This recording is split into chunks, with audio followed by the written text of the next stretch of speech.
What's up, everybody? My name is Tyler, and I'm here to welcome you to our training preview and program overview. By working with us at Auto Remote Direct and bringing the SmartBox into your location, your customers can expect to save an average of 50% compared to competition on keys and remotes. Best of all, now your service department can provide those same keys and remotes for over 90% of vehicles, not just the ones you specialize in. With an easy-to-navigate website and step-by-step instructions provided by the SmartBox, the money-making potential makes this program a no-brainer. Normally, this training would take about 45 minutes, but today we'll just cover the core concepts.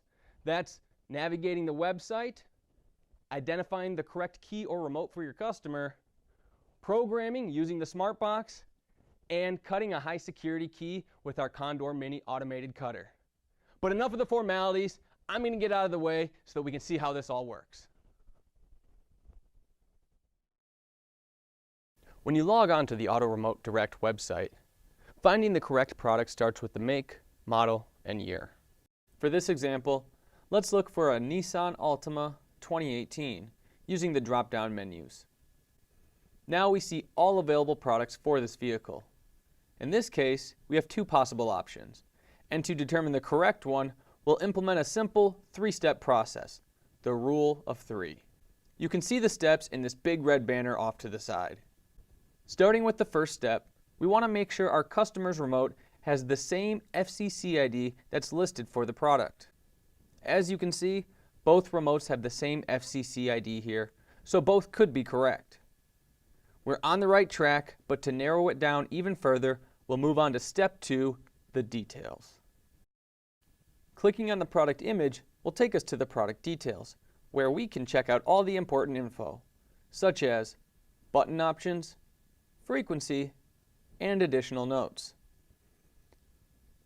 Once we've confirmed this is the correct remote, we can move on to the third and final step, the widget. That's the blue circle in the top right of the picture.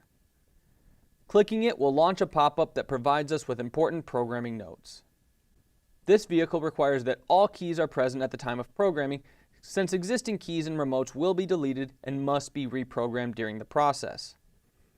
Just make sure your customer brings in all of their remotes when you see this note, and you'll be fine. We also see the complexity meter and estimated time to program, so we have an idea of what to expect. And there's also tabs at the top with short videos demonstrating programming for that vehicle. However, rather than watching this video, let's check out a more comprehensive training video for the same vehicle, a 2018 Nissan Altima. All right, we're inside, we're connected. Let's log into our SmartBox app. And on this next page, it asks for the make, model, and year, just like the website, mykeycounter.com does.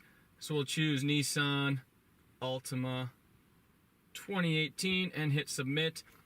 And just like I said before, you'll get those same widget notes you read on the website here on the SmartBox. And this one reminds us all available working keys must be present at the time of programming. After entering programming mode, this vehicle will delete all keys, and all available keys will need to be reprogrammed at this time or they'll no longer start the engine. So right now, we have working keys, and we're going to make them not work for a little bit while we program our new ones in. So we'll continue on.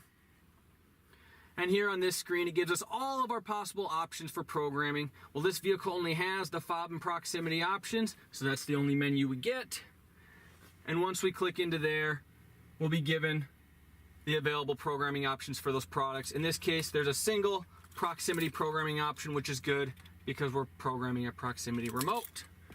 So we'll choose that option, and it's going to give us some options, give us some menu items to choose from, and we'll just follow it through step by step as it takes us through. It tells us, do not disconnect the OBD or USB cable until programming is completed. Leave the ignition off. So far, so good.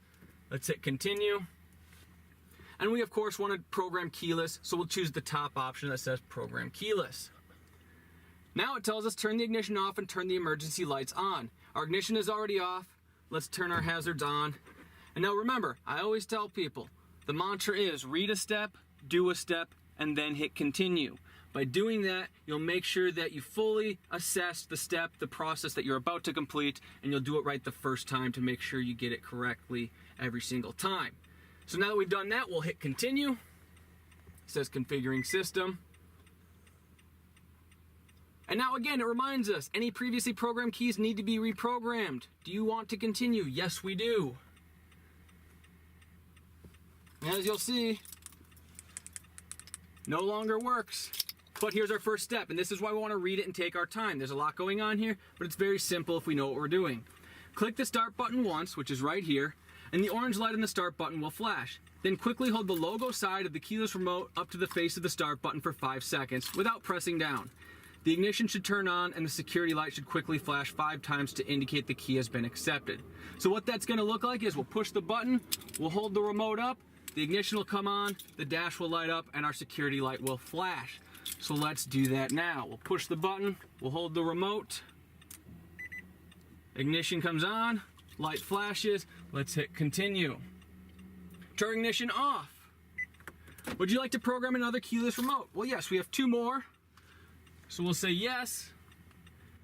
Turn the ignition off. Would you like to program another remote? Well, no, we have all 3 programmed. So we'll turn this off. We'll say no. We're not done yet. There's another step and it looks familiar, but it's a little different.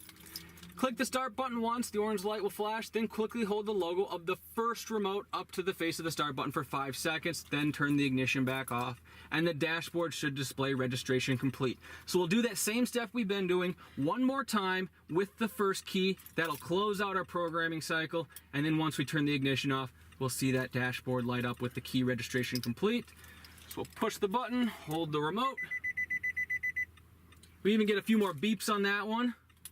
Now that we've done that, we can turn the ignition off. And there you have it, key registration complete. We can hit complete here. And there you go, our keys are working again. Now, of course, we always want to test all functions of our customers' keys and remotes, both the new ones and the original, so make sure that we're doing that every time. But for now, we're just gonna hop back outside and finish up.